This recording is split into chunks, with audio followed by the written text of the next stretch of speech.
All right, welcome back, everybody. So glad to have you here today. I wanted to talk to you all today about, again, we're on this theme of back to the basics, right? It's back to school.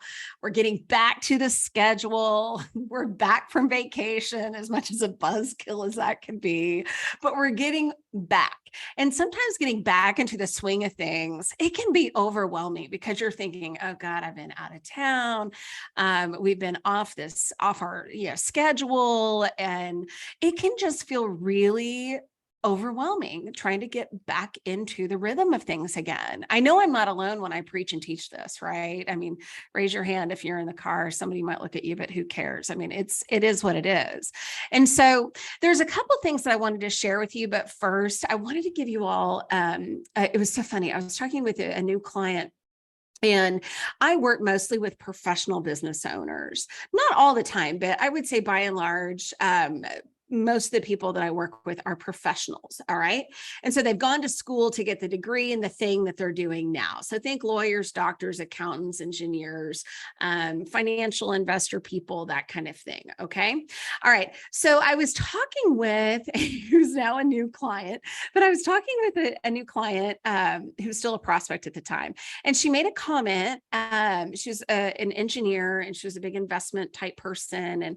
And she was just like, so, I mean, why should I be active on social media?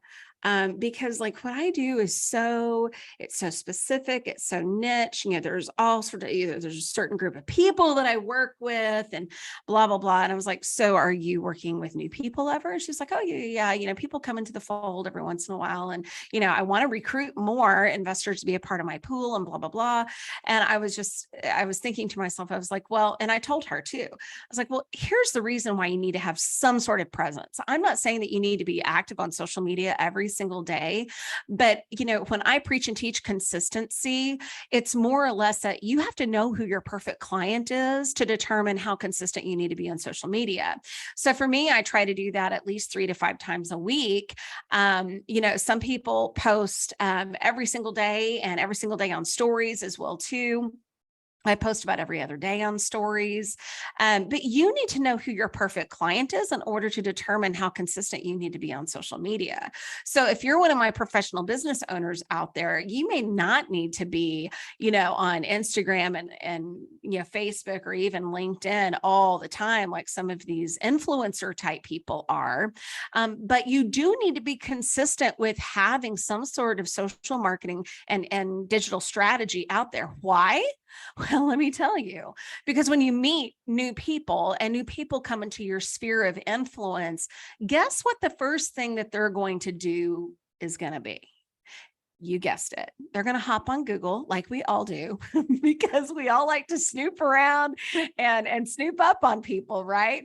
They're going to hop on Google. They're going to type in your name in that search bar, and they're going to see what are the first things that come up when you do a quick Google search. All right.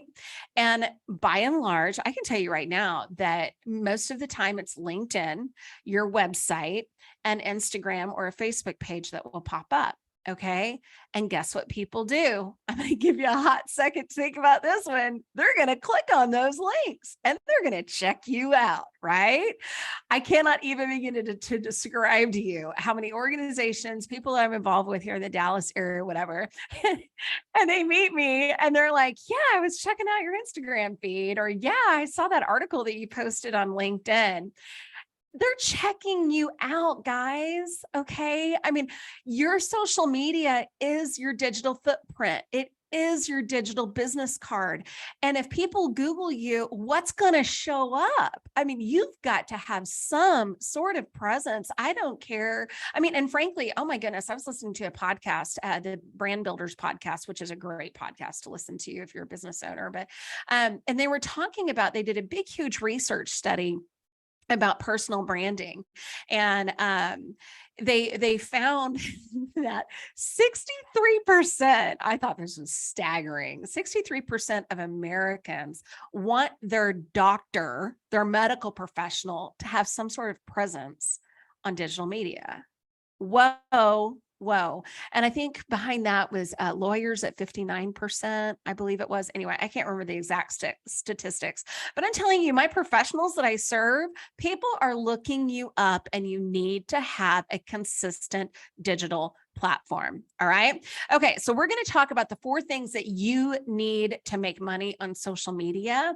And when I say need to make money on social media, this is, again, when you're building your network, when you're building your sphere of influence, people are clicking on your name and they're figuring you out before they even meet you in person. And so when they meet you in person, they've already decided, hey, this person is worth my time, right, to come and meet you. And man, let me tell you, they're already warmed up to do more with you. All right. So this is a money making strategy for you. All right. So let's talk about these 4 things. What are they? So first of all, before you get overwhelmed and thinking that you've got to be on all the platforms all the time, doing all the things on social, digital media, and that kind of thing, there's a couple of things I want to remind you of. First of all, brief is best. Okay. Simple is good. Okay. Brief is best, simple is good. So number 1, I want you to pick your platform. So pick the one social media platform that you feel your perfect clients are using. And that is exactly where you need to focus your time and energy. Now, I tell my clients who are fairly new, it's like they've been on social media, but they're not really consistent on social media or whatever. I tell them, okay, pick the one, just one. I don't want you to be on Twitter, LinkedIn, Instagram. I don't want you to be doing all of the things. I want you to pick one thing. And the reason for that is when we talk about consistency, let me tell you, if you're a solo or you don't have a big staff or you don't have a marketing coordinator to help you out, and it's just like your executive assistant, administrative assistant, and you've got some other people who are working for you, but they're actually managing more of the client load piece of your business. When you're just getting started into the social media space, it can get overwhelming really quick. All right. And so if you're on all of the things, but yet you're not being consistent on all of the things, that is not a good thing for you. So I want you to pick the one social media platform that you feel like that is where your perfect clients are on the most, and that is likely where you need to hang out. And I can tell you that for my clients that I serve, again, who are professional business owners, they are typically on LinkedIn and Instagram. Now, I do have a couple of people that I service that they're clients. They've built up a pretty good network on Facebook. Great. Fine.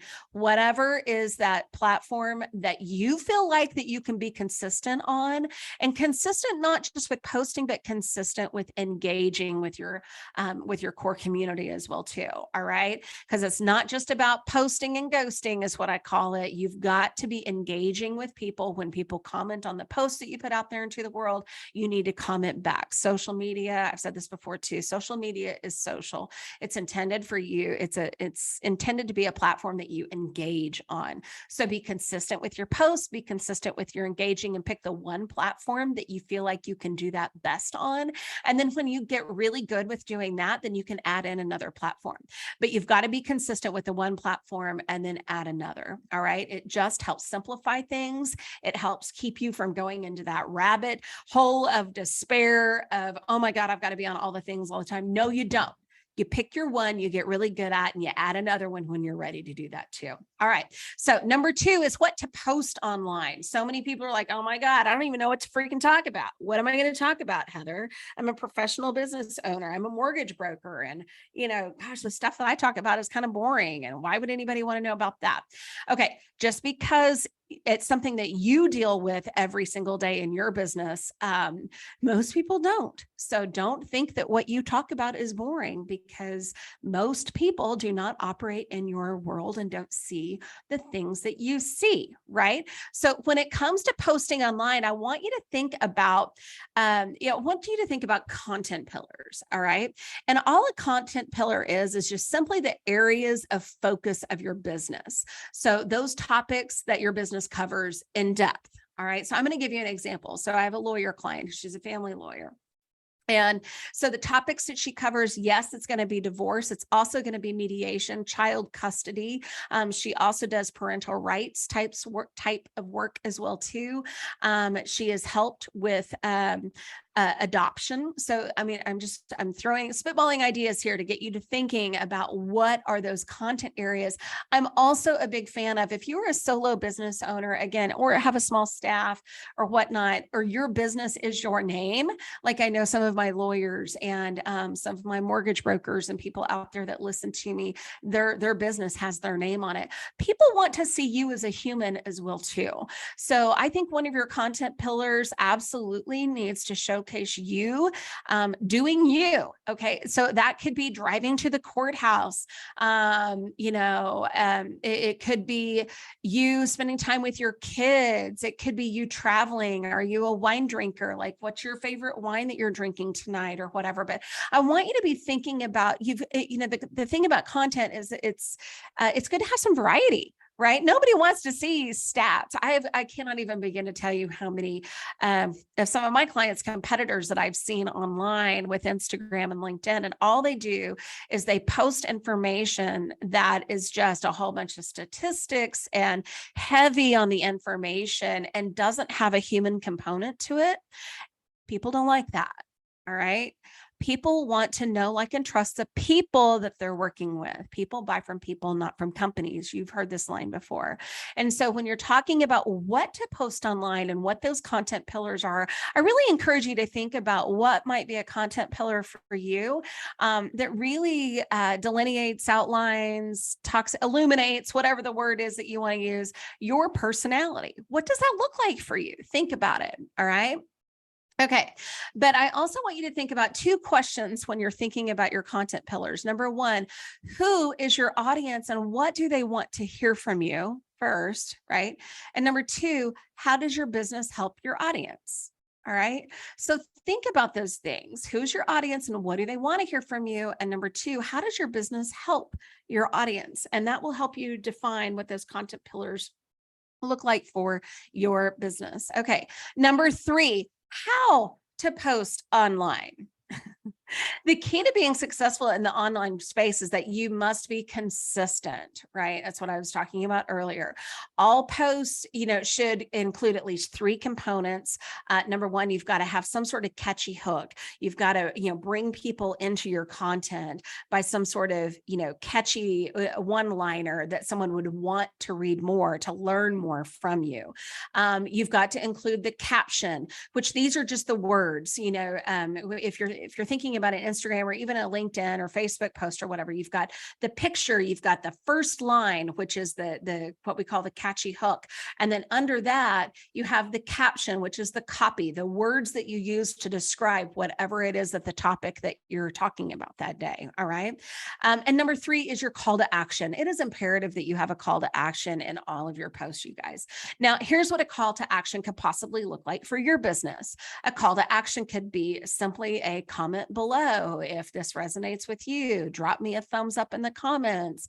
If you like what I just had to say, shoot me a DM. If you would like to talk more, click the link in my bio so we can connect. You see what I'm saying here? So, or, click the link above to grab the podcast. I do that a lot as well too. So think about what that call to action is going to look like for your business and make sure that those are incorporated in your posts that you put out. So just to let me recap here, how to post online. Again, the key to being successful is consistency, and consistency can look different based on whatever business that you are. Okay. So again, for some of my professional services provider people, they may only post 3 times a week. That's totally cool. Right? If you have a product that you're really trying to push, if you're more of a retail shop, you might want to be posting daily for that matter. And you might want to be posting on stories, on Instagram and Facebook stories too, because those are only 24-hour increments and they fall off. And I mean, it's easy to push a lot of content out on stories as well. But think about who is the person that you're trying to serve and what does consistency look like for you? And just remember that those posts that you're putting out there into the world have to have 3 main components: a catchy hook, something that will bring them in to want to learn more, a caption, and a call to action. Okay. And again, the key to successful posting, for successful posting strategy, that is variety. Okay. People don't want to see, I call it the set and get information. They don't want to see that all the time. Now, if you want to have a really cool carousel, multi-slide type of a post that you've seen before on Instagram and LinkedIn, great. I wouldn't have those every single day. That gets old and people don't want to see it. They don't want to engage with that. So just think about the variety. Okay. Number 4, and this is where a lot of people kind of mess this up too. I see this with my professionals that I serve, is your social media bio. Okay, all social media platforms have a section for your bio. This is where you include your name, a little bit about you, and how people can find you. You can either put a link to your website or the link to your opt-in or your freebie, your lead magnet that you have, your Calendly link. I've seen that done as well too. But you need to have some sort of link that people can immediately click and they can be connected to you or learn more about you. Okay. Now, many business owners use this bio section to describe themselves in some sort of clever or cutesy way. Dog mom, runner, golfer, mom to 5 kids, wine snob, whatever. You know exactly what I'm talking about. And I do not want you. I don't want you to do this, y'all. If you're a business owner, you need to tell people who you are, what you do, and who you serve. And that you're an expert in your niche. If you're telling people that you're a master yogi, but yet, you're a commercial mortgage broker who has her own business, well, I need to know that you're a commercial mortgage broker. Like your immediate circle, the people who know you the best on social media need to know what the heck it is that you're doing. Okay. Excuse me. So I want you to use that social media bio as really more of that digital business card, a way for people to connect with you, see what you're all about, learn more about you, and just know what it is the heck that you do. All right. So I know this was a lot of content. I realize that, but these are the basics. These are the 4 things that you need to do to make money on social media. So let me recap really quick. Number 1, pick your one social media platform, just one. All right. Pick it.